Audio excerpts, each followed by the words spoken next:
یہ بہت سو کو بہت بری لگے گی میری بات، خدا کے لیے اس یقین کے ساتھ میری بات سنیے کہ میں کسی کی دل آزاری کے لیے نہیں کہہ رہا ہوں، ایک دینی فریضہ سمجھ کر کہہ رہا ہوں۔ من رغب عن سنتی فلیس منی، جسے میری سنت پسند نہیں ہے، جو میری سنت سے اعراض کرتا ہے، اس کا مجھ سے کوئی تعلق نہیں۔ چھوٹی سنتوں میں سب سے بڑی سنت داڑھی ہے، اور یہ سنت وہ سنت ہے جس کے لیے حکم دیا حضور نے، ضیف اللحیٰ وقص الشوارب، داڑھیاں بڑھاؤ اور مونچھیں کتراؤ۔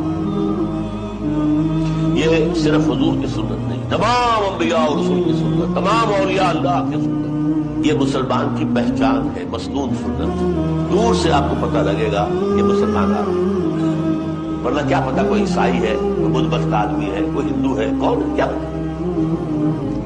And it's never late, to late. اب بھی چاہے آپ کی عمر 60 کی ہو گئی ہو، 70 کی ہو گئی ہو، نہ گھبرائیے کہ کیا کہیں گے لوگ، داڑھی رکھیے، جوان ہے ضرور رکھیں، ضرور رکھیں، ضرور رکھیں۔ حضور کے ساتھ ہمارے تعلق کا یہ ایک پیمانہ ہے آئینہ۔